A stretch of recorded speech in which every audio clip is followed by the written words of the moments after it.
இந்த வெயிலுக்கு அடுப்படியில் நிற்கவே முடியல, ஓவனுக்குள்ளே இருக்கிற மாதிரி இருக்குது. நாளைக்கு காலையில் என்னடா செய்யறதுன்னு யோசிச்சுட்டு இருப்பீங்களே, உங்களுக்காக தான் இந்த பூண்டுக்கார தயிர் குழம்பு கொண்டு வந்திருக்கேன். இதை செய்யறதுக்கு கரெக்டாக 6 நிமிஷம் தான் ஆகும். பெட்டு வைக்கிறேன், நாளைக்கு வேணா ட்ரை பண்ணி பாருங்க. பூண்டு உரிக்கவே 5 நிமிஷம் ஆகும்னு சொல்றவங்க இருப்பீங்க, நைட்டு உரிச்சு வச்சுக்கோங்க.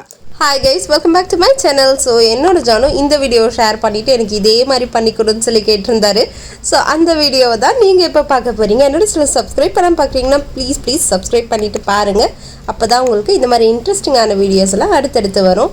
ஸோ ஃபஸ்ட்டு நான் உங்களுக்கு மெயின் இன்க்ரீடியன்ட் காட்டியிருந்தேன். வெங்காயம், கருவேப்பிலை, கர்டு, இதுதான் இதோட மெயின் இன்க்ரீடியன்ட்.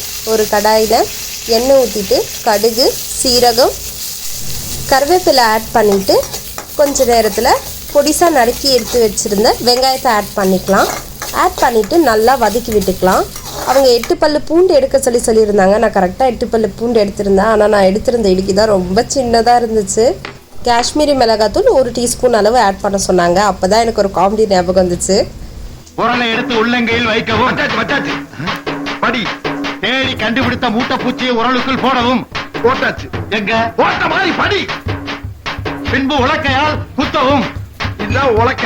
எடுத்து இப்படி டொக்கு டொக்கு டொக்குன்னு குத்தணும். படி. சாகவில்லை என்றால் சாகும் வரை மாங்கு மாங்கு என்று குத்தவும். மாங்கு மாங்குனா இப்படித்தான் சுலபமா கொள்றது. புரியுதா? ஸோ ஃபைனலி ஓரளவுக்கு எனக்கு வந்துருச்சு.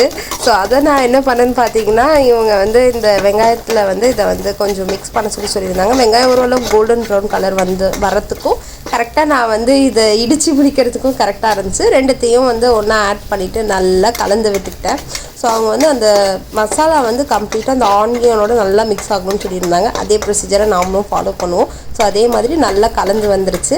இந்த ஸ்டேஜில் அவங்க ஸ்டவ் ஆஃப் பண்ணிவிடுங்க அப்படின்னு சொல்லியிருந்தாங்க. ஏன்னா சூடாக இருக்கும்போது கர்ட் மிக்ஸ் பண்ணக்கூடாதுன்னு சொன்னாங்க. ஸோ அதனால் நானுமே ஸ்டவ் ஆஃப் பண்ணிவிட்டு ஒரு 2 மினிட்ஸ் கழிச்சிட்டு ஒரு 200 கிராம்ஸ் ஆஃப் கர்ட் ஆட் பண்ணுங்க அப்படின்னு சொல்லியிருந்தாங்க. அதே மாதிரி நம்மளும் ஆட் பண்ணிக்கிட்டோம். தேவையான அளவு உப்பு ஆட் பண்ண சொன்னாங்க. சேம் ப்ரொசீஜர் அதே பண்ணியாச்சு. பண்ணிவிட்டு நல்லா கலந்து விட்டுட்டு கொத்தமல்லி ஆட் பண்ணுங்க அப்படின்னு சொல்லி அவங்க சொல்லியிருந்தாங்க. என்னோடய வீட்டில் கொத்தமல்லி கிடையாது. ஸோ அதனால் நான் அந்த ஸ்டெப்பை ஸ்கிப் பண்ணிவிட்டேன். மேபி அதை ஆட் பண்ணியிருந்தால் கொஞ்சம் இன்னும் நல்லா இருந்திருக்குன்ற ஃபீல் எனக்கு இருந்துச்சு.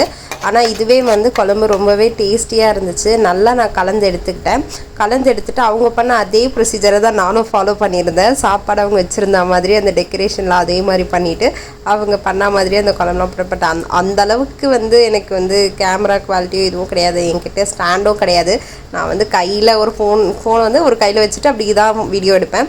ஸோ அதனால் அந்த அளவுக்கு என்னால் ப்ரெசன்டேஷன் மாதிரி பண்ண முடியலனாலும் என்னால் எந்த அளவுக்கு முடியுமோ அந்த அளவுக்கு நான் கண்டிப்பாக பண்ணியிருந்தேன் இந்த வீடியோவில். அண்ட் இதில் எனக்கு சைட் டிஷ் கண்டிப்பாக ஏதாவது வேணும் இல்லையா? அதனால் வீட்டில் கபாப் இருந்துச்சு. சட்டுன்னு இடித்து அதை ஃப்ரை பண்ணி எடுத்துக்கிட்டேன். இந்த சாப்பாடுக்கு கபாப் நிஜமாகவே சூப்பராகவே இருந்துச்சு. இந்த குழம்பு நான் டேஸ்ட் பண்ணி சாப்பிட்டு பார்த்துருந்தேன். எனக்கு ரொம்ப பிடிச்சிருந்துச்சி. அதேமாதிரி ஜானுக்கு ரொம்ப பிடிச்சிருந்துச்சு. இந்த கிரெடிட்ஸ்லாம் கண்டிப்பாக அவங்களுக்கு தான் போகணும். இந்த ரெசிபி நீங்கள் எப்போ ட்ரை பண்ணலான்னு பார்த்தீங்கன்னா வெயில் காலத்தில் கண்டிப்பாக ட்ரை பண்ணலாம்.